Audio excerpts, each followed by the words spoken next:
Bismillahirrahmanirrahim. Assalamualaikum warahmatullahi wabarakatuh. Alhamdulillahirabbil alamin wa bihi nasta'in wa ala umuri dunya waddin. Assalatu wassalamu ala asrofil anbiya'i wal mursalin nabiyina Muhammadinil amin wa ala alihi wa sahbihi ajma'in, amma ba'd. Faqad qala Allah Ta'ala fi kitabihil karim wa huwa asdaqul qailin. A'udzu billahi minasyaitonir rajim. Bismillahirrahmanirrahim. Ya ayyuhalladzina amanu taqullaha haqqa tuqatih wa la tamutunna illa wa antum muslimun. Wa qala aidan ya ayyuhalladzina amanu taqullaha wal tanzur nafsum ma qaddamat ligat wattaqullah innallaha khabirum bima ta'malun. Pemirsa Risalah Iman El Sinta TV yang dirahmati Allah Subhanahu wa taala. Alhamdulillah kita bersyukur kepada Allah Subhanahu wa taala bahwasannya kembali kita dipertemukan oleh Allah Subhanahu wa taala dalam satu program Risalah Iman yang mana kita berharap bahwasannya dari silaturahim kita ini akan menambah keimanan dan ketakwaan kita kepada Allah Subhanahu wa taala. Sesungguhnya tugas kita di muka bumi ini tidak lain dan tidak bukan adalah bagaimana kita selalu berusaha menambah, meningkatkan, menjaga, memelihara daripada kualitas iman dan takwa kita kepada Allah Subhanahu wa taala. Karena kita yakin bahwasanya dengan iman dan takwa inilah Allah Subhanahu wa taala memberikan kepada kita jaminan hidup untuk bisa meraih kebahagiaan di dunia dan juga kehidupan di akhirat kelak. Salawat dan salam pada junjungan kita yang mulia baginda Rasulullah Muhammad sallallahu alaihi wasallam. Sebaik-baik figur, sebaik-baik suri toladan buat kita semua. Oleh karenanya saya mengajak pada pemirsa yang beriman untuk bagaimana kita terus-menerus menambah juga rasa cinta kita, kerinduan kita kepada Rasulullah Muhammad SAW, termasuk di dalamnya adalah bagaimana kita meneguhkan kembali komitmen kita, ya, konsistensi kita, ya, menjadi bagian daripada umatnya Rasulullah Muhammad SAW, yaitu dengan menjaga dan memelihara risalahnya. Pemirsa Risalah Iman yang berbahagia, alhamdulillah kita bersyukur kepada Allah Subhanahu wa taala bahwasannya Ramadan datang menyapa kita. Dia sang tamu agung yang kita nanti-nantikan kehadirannya. Ya, marhaban ya Ramadan. Selamat datang duhai engkau Ramadan. Kenapa kita tidak katakan ahlan wa sahlan, tetapi kita menyerunya dengan marhaban? Karena ada rasa rindu, rasa cinta, ya. Ada keinginan yang mendalam di dalam diri kita untuk bisa bertemu dengan bulan Ramadan. Ya, bahkan para sahabat-sahabat dulu mereka tidak hanya 1 bulan 2 bulan sebelum Ramadan, bahkan 6 bulan sebelum Ramadan mereka itu sudah meminta kepada Allah agar bagaimana mereka diberikan kesempatan untuk bisa bertemu dengan Ramadan 6 bulan ke depan. Bayangkan 6 bulan. Kalau kita setidak-tidaknya kita sudah diajarkan oleh Rasulullah Muhammad SAW, paling bulan Rajab kita sudah meminta kepada Allah. Allahumma barik lana fi Rajaba wa Sya'bana wa ballighna Ramadan. Ya Allah, berikanlah keberkahan kepada kami di bulan Rajab, keberkahan kepada kami di bulan Sya'ban, dan sampaikan umur kami kepada bulan Ramadan. Ada rasa rindu, ada rasa cinta yang luar biasa yang menggebu-gebu di dalam hati kita. Kenapa? Ya karena kita menantikan bulan yang istimewa, bulan yang dimana Rasulullah Muhammad SAW sebutkan, dimana surga pintunya dibuka lebar-lebar. Dan itu artinya adalah kesempatan buat kita untuk memperbanyak amal soleh, ya, sehingga ketika kita memperbanyak amal soleh, maka korelasinya adalah dengan terbukanya pintu surga yang lebar. Dan pada bulan Ramadan itu pula kita jaga diri kita, lisan kita, mata kita, telinga kita, tangan, kaki kita daripada perbuatan maksiat. Kita tutup peluang terbukanya pintu neraka. Oleh karena Rasulullah katakan bahwa Ramadan pintu neraka ditutup rapat-rapat. Nah, ini kesempatan ini yang kita mau raih. Bagaimana kalaupun kita mati di bulan Ramadan, Allah cabut kita punya nyawa di bulan Ramadan, pintu surga sudah terbuka untuk kita. Oleh karenanya, pemirsa Risalah Iman yang berbahagia, tentu ada persiapan, ada bekal yang harus kita kumpulkan. Ibarat kita hendak melakukan satu perjalanan yang jauh, atau kita hendak melakukan satu agenda, satu kegiatan, maka sangat diperlukan yang namanya adanya persiapan. Proses mulai dari katakanlah planningnya bagaimana, perencanaannya seperti apa. Kemudian kita mengorganize semua potensi yang ada pada diri kita, ya, di sekitar kita. Kemudian untuk melakukan itu juga diperlukan koordinasi yang intensif. Ya, karena juga di dalam bulan Ramadan ya kita dituntut untuk bagaimana mengokohkan amal-amal jama'i, gerakan bersama. Kemudian untuk melakukan itu juga diperlukan proses adanya pengawasan, muhasabah di dalam diri kita. Jangan sampai Ramadan kita tahun ini justru lebih buruk daripada Ramadan sebelumnya. Sementara kita berazam bahwa kita semua ingin bahwa Ramadan tahun ini adalah Ramadan yang terbaik. Karena boleh jadi Ramadan tahun ini adalah Ramadan yang terakhir buat kita. Nah, ketika kita menyadari itu, maka sudah semestinya tekad untuk menjadikan setiap Ramadan itu adalah Ramadan yang terbaik dengan mengisinya dengan amal-amal terbaik, maka itu sudah menjadi satu keharusan buat kita. Jangan sampai dari Ramadan ke Ramadan kualitas daripada ibadah kita nggak ada bedanya, ya sama saja. Maka kalau itu yang terjadi pada diri kita, maka kita termasuk orang yang merugi, termasuk orang yang menyesal. Baginda Nabi SAW setiap kali Ramadan beliau seringkali mengingatkan di dalam khutbah-khutbah beliau kepada jamaah, kepada kaum muslimin. Ya, sebentar lagi akan datang kepada kalian ya, bulan di mana Allah Subhanahu wa taala curahkan rahmat, curahkan maghfirah pada mereka. Dan setiap detik, setiap menit, setiap harinya dari bulan Ramadan itu semuanya adalah sangat berharga. Kita bisa bayangkan kalau satu detik saja kita berucap Astaghfirullahaladzim, atau kita berucap subhanallah wa bihamdi subhanallahil azim, itu ganjarannya sudah luar biasa. Apatah lagi dalam hitungan menit, dalam hitungan jam, dalam hitungan hari. Jadi intinya adalah jangan sampai waktu itu berlalu begitu saja tanpa kita isi dengan amal soleh. Nah, merugi orang yang ketika dia datang Ramadan, punya kesempatan bertemu dengan Ramadan, tetapi dia tidak manfaatkan waktunya dengan sebaik-baiknya. Termasuk di dalamnya adalah ketika Rasulullah mengingatkan bahwa mereka-mereka yang ketika Ramadan datang, tapi akhlaknya tidak semakin baik. Maka orang yang ini seperti ini bukan saja merugi, tapi dia termasuk orang yang celaka. Celaka orang yang ketika Ramadan datang, akhlaknya tidak semakin baik. Artinya apa? Dia gagal menjadikan Ramadan sebagai momentum yang berharga untuk pembentukan akhlakul karimah, pembentukan karakter yang baik pada dirinya. Bahkan Imam Nawawi mengingatkan, kalau Ramadan datang, dia tidak merubah dirinya untuk menjadi lebih baik, bagaimana lagi dengan bulan-bulan yang lain? Nah, inilah jangan sampai kita termasuk orang-orang yang rugi, orang-orang yang menyesal. Kenapa? Karena kita tidak memikirkan, kita tidak mempersiapkan bekal-bekal yang seharusnya kita persiapkan di dalam menghadapi bulan Ramadan. Kita akan lanjutkan setelah segmen berikutnya.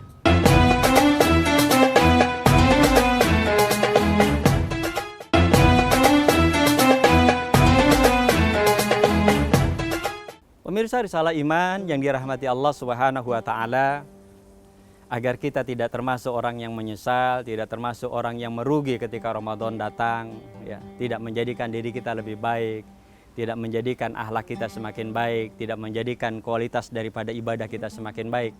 Maka sekali lagi saya mengingatkan, kita persiapkan bekal untuk itu. Apa bekal yang harus kita persiapkan? Yang prioritas tentu saja adalah bekal iman. Kenapa bekal iman menjadi prioritas? Karena orang yang diseru untuk melaksanakan ibadah puasa selama bulan Ramadan adalah orang-orang yang beriman. Seruan kasih sayang dari Allah, panggilan kelembutan dari Allah Subhanahu wa taala, sebagaimana surat Al-Baqarah ayat 183. Ya ayyuhalladzina amanu kutiba alaikumusiyam kama kutiba alal ladzina min qablikum la'allakum tattaqun. Hanya orang-orang yang beriman yang diseru oleh Allah Subhanahu wa taala, kemudian mereka merespon seruan Allah Subhanahu wa taala itu dengan melaksanakan apa yang Allah kehendaki. Dalam hal ini adalah melaksanakan ibadah puasa di bulan Ramadan. Ya, seruan iman, seruan kasih sayang. Nah, oleh karenanya kita yang merasa bahwa kita adalah hamba Allah yang beriman, maka sudah semestinya kita respon dengan segera seruan Allah Subhanahu wa taala tersebut. Kita bekali diri kita agar proses selama 1 bulan penuh itu semuanya membuahkan kebaikan. Itu semuanya full dengan amal soleh. Kita bentengi mata kita, telinga kita, tangan, kaki kita daripada perbuatan maksiat. Kita jaga jangan sampai ada celah setan untuk merusak ya setiap detik, setiap menit dari waktu kita selama bulan Ramadan. Bekal iman. Karena iman adalah energi, iman adalah kekuatan. Iman yang membuat seseorang itu dia mampu bertahan, jangankan 12 jam, mungkin lebih dari itu dia akan sanggup. Mungkin kita yang di Indonesia atau wilayah-wilayah tropis, ya kisaran 11, 12, 13 jam kita melaksanakan ibadah puasa Ramadan. Ya mulai waktu subuh sampai katakanlah masuk azan maghrib. Tapi bagaimana dengan saudara-saudara kita yang ada di kutub utara, yang ada di kutub selatan? Ya mereka rata-rata puasa itu bisa 20 jam. Bisa dibayangkan, kenapa? Karena matahari di sana berbeda dengan kita yang berada di daerah tropis. Tapi kenapa mereka sanggup? Kenapa mereka mau melakukan berpuasa 20 jam? Bayangkan, tidak makan, tidak minum, menahan diri dari segala sesuatu yang membatalkan puasanya, menahan diri dari segala sesuatu yang bisa membatalkan pahala puasanya. Sekali lagi dorongan iman.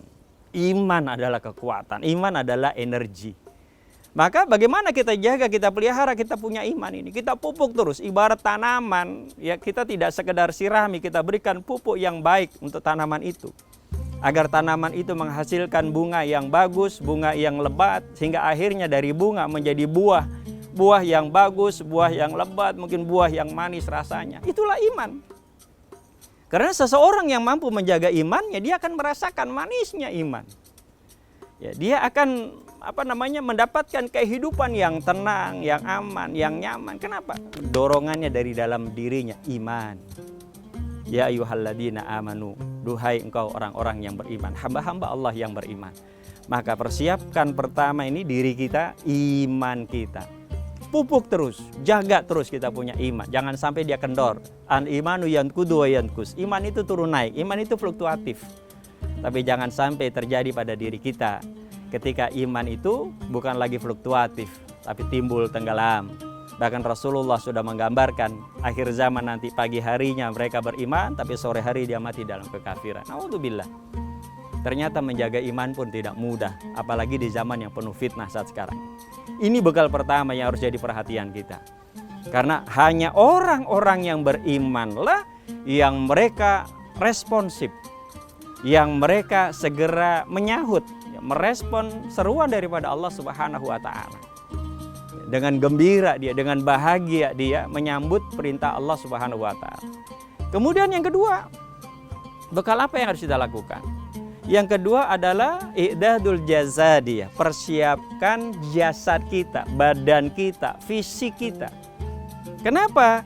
Karena ibadah puasa adalah bukan saja ibadah batin, ibadah rohani saja, tidak, tapi juga ibadah fisik. Bagaimana kondisi badan kita, kesehatan kita. Ya, jadi jangan sampai ketika kita tidak mampu memanage diri kita dengan sebaik-baiknya, ya menyangkut asupan makanan, asupan gizi dan sebagainya, maka yang kita takutkan nanti masuk Ramadan justru kita dalam kondisi sakit. Ya, orang yang sakit berat rasanya untuk bisa melaksanakan ibadah puasa. Nah, i'dadul jasadiyah, jaga fisik kita, kebugaran badan kita. Ya, kita jaga kesehatan kita, kita perhatikan asupan makanan kita. Karena Islam sudah begitu sempurna mengajarkan kepada kita. Wa kulu wasrobu wala tusrifu. Makanlah dan minumlah, janganlah kalian berlebih-lebihan. Ya, dalam urusan makanan dan minuman ini adalah pintu untuk kita sakit atau sehat. Makanan yang berlebihan, minuman yang berlebihan bisa menyebabkan badan kita sakit. Tetapi manakala kita mampu menjaga makanan dan minuman, asupan yang masuk ke dalam tubuh kita, maka niscaya Allah akan jaga, Allah akan pelihara kita dari berbagai macam penyakit. Wa kulu wasrobu wala tusrifu. Jangan berlebih-lebihan dalam urusan makanan. Karena apa? Karena orang-orang yang berlebih-lebihan dalam urusan makanan bisa saja dia nanti terjerumus kepada hal-hal yang mubazir, ya, perbuatan mubazir. Kenapa? Orang-orang yang mubazir itu adalah orang-orang yang dekat dengan setan, kawan-kawannya setan, sahabatnya setan. Naudzubillah. Idadul jasa dia, persiapkan fisik kita. Ya, tentu itu tadi bukan hanya soal makanan dan minuman, tetapi bagaimana istirahat kita. Ya, kita mengatur jam kerja kita. Ya, kita tidak over, kita tidak gila kerja, workaholic orang bilang. Ya, banyak orang-orang yang di kawasan metropolitan, orang-orang yang gila kerja. Ya. Sehingga akhirnya apa? Saking gila kerjanya dia lupa kewajibannya beribadah kepada Allah. Ya, bahkan tidak jarang orang yang alasan kerja dia nggak berpuasa. Apalagi mereka-mereka yang memang notabene pada bulan Ramadan adalah kerja fisik. Hingga akhirnya apa? Yang seharusnya dia berpuasa, ya, tapi karena alasan kerja dia tinggalkan puasanya. Itu karena kita tidak mempersiapkan bekal jauh-jauh hari sebagaimana dulu para sahabat 6 bulan sebelum Ramadan mereka sudah melakukan persiapan. Ini yang harus kita lakukan. Ya, 2 sudah yang sudah saya sampaikan. Kita akan lanjutkan pada segmen berikutnya untuk bekal berikutnya.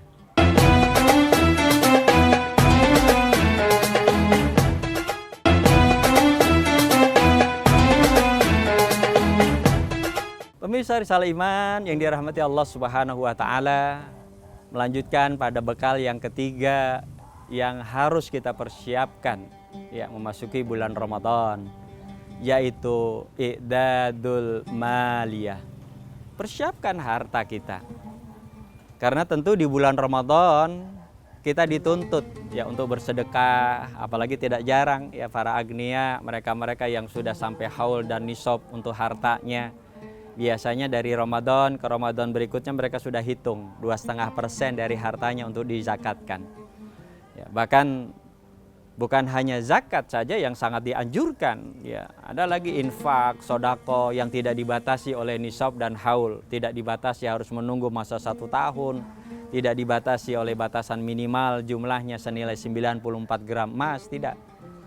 Ya, kita bisa sedekahkan harta kita untuk siapa? Mereka-mereka ya musafir untuk buka puasa, atau mereka-mereka juga yang musafir untuk sahur ya, sehingga banyak sekali hidup ya di masjid-masjid ya, di lembaga-lembaga, bahkan di jalan-jalan orang yang begitu luar biasa ya, mereka beramal berlomba-lomba berbuat baik menyedekahkan hartanya untuk mereka berbuka puasa.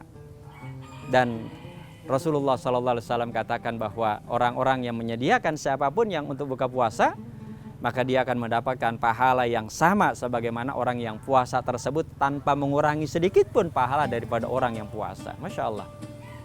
Kita sendiri puasa, tapi ketika kita menyedekahkan harta kita 1 juta rupiah dan itu untuk 100 orang yang berbuka puasa, maka hari itu kita mendapatkan 100 kali lipat pahala orang yang berpuasa. Masya Allah. Demikian pula halnya dengan saudara-saudara kita yang sahur. Mereka-mereka yang memang lebih banyak hidupnya di jalan, ya, kita sediakan makanan buat mereka sahur. Ada program namanya Sahur on the Road, ya, dan banyak lagi kreativitas program-program yang ini digalakkan, ya, terutama dari kalangan kaum muda. Ini luar biasa. Alhamdulillah. I'dadul maliyah. Itu semua tentu memerlukan harta. Kita perlu uang untuk membeli itu semua. Ya, bahkan ya di bulan Ramadan ini juga ya bagaimana kegiatan-kegiatan menjadi syiar ya, di masjid, majlis-majlis taklim, dan sekali lagi itu juga pasti memerlukan dana, ya, memerlukan uang. Dan disinilah kita dituntut. Kalau Rasulullah Muhammad SAW ya di luar Ramadan beliau itu sudah seperti air mengalir. Ya, ketika orang datang tidak ada orang yang balik dengan kecewa. Selalu saja orang itu dapatkan solusi dari Rasulullah Muhammad SAW. Ketika Ramadan datang, semangat sedekahnya dari Rasulullah bagaikan air mengalir tadi, alirannya semakin deras. Ini yang kita mau tiru dari Rasulullah. Ini yang kita mau teladani dari Rasulullah Muhammad SAW. I'dadul maliyah. Kita kumpulkan harta kita, ya, kita persiapkan untuk apa? Sedekah. Ya, sebanyak-banyaknya kita sedekah di bulan Ramadan, baik untuk buka puasa, untuk sahur, untuk keperluan-keperluan umat yang lain. Dan yang terakhir juga yang tidak kalah pentingnya, yang harus kita persiapkan adalah i'dadul fikr. Persiapkan bagaimana pikiran kita ini berisi dengan ilmu-ilmu yang berkaitan dengan ibadah yang sedang kita jalankan. Kalau kita melakukan ibadah puasa tanpa adanya ilmu, jangan harap ibadah puasa kita diterima oleh Allah Subhanahu wa Ta'ala. Rasulullah pernah menunjuk ada perbandingan dua orang yang sedang sholat di sebuah masjid. Rasulullah katakan jarak antara orang yang satu dengan orang yang lain, nilai daripada sholatnya itu ibarat langit dan bumi. Kenapa? Yang ini yang tinggi nilainya karena dia sholat dengan ilmu. Tapi ini yang satu lagi yang dia sholat tanpa dilandasi ilmu. Sama halnya juga dengan ibadah puasa, sama halnya dengan ibadah haji. Kalau ibadah-ibadah ini semua kita lakukan tanpa ilmu, jangan harap Allah Subhanahu wa Ta'ala akan terima amal ibadah kita. Kenapa? Karena yang menentukan kualitas daripada ibadah kita tadi itu adalah landasannya adalah dari ilmu. Fas'alu ahla zikri in kuntum la ta'lamun. Tanya kepada mereka yang ahli ilmu apabila kita nggak ngerti, nggak paham tentang sesuatu. Termasuk dalam kaitannya dengan ibadah puasa. Syarat wajibnya, syarat sahnya, rukunnya, hal-hal yang bisa membatalkan puasa, hal-hal yang bisa membatalkan pahala puasa, amalan-amalan apa yang harus kita perbanyak selama bulan Ramadan, bagaimana ibadah Ramadan kita agar ibadah kita diterima oleh Allah Subhanahu wa Ta'ala. Itu semua amat sangat ditentukan dengan landasan ilmu. Ya. Kalau kita tidak belajar, ya bagaimana mungkin kita bisa menjalani ibadah puasa dengan baik dan benar? Ya, bagaimana mungkin ibadah puasa kita mendekati kualitas daripada sifat saumnya Rasulullah? Tidak akan mungkin. Makanya kita belajar bagaimana sifat puasanya Rasulullah, bagaimana Rasulullah ketika di bulan Ramadan. Itu semua tentu harus melalui proses belajar. Itu semua tentu harus ada ilmunya dan ilmu itu harus kita dapatkan. Nah, Ramadan adalah syahrul ilm. Ya. Di dalam Ramadan juga kita belajar, tapi ingat sebelum Ramadan juga kita harus belajar. Ya termasuk tadi sebagai bagian dari bekal kita, ya, agar Ramadan kita lebih berkualitas, agar Ramadan kita lebih baik daripada Ramadan sebelumnya, agar Ramadan kita, kalaupun Ramadan kita tahun ini adalah Ramadan terakhir, ya, kita akan menghadap Allah dengan tersenyum. Karena apa? Karena kita sudah mempersembahkan yang terbaik. Kita sudah berusaha untuk melaksanakan ibadah dengan kualitas terbaik. Dan kualitas ibadah yang terbaik, khususnya ibadah Ramadan, tentu harus dibarengi dengan bekal-bekal tadi. Yang pertama adalah i'dadul iman, i'dadul jasadiyah, i'dadul maliyah, i'dadul fikriyah.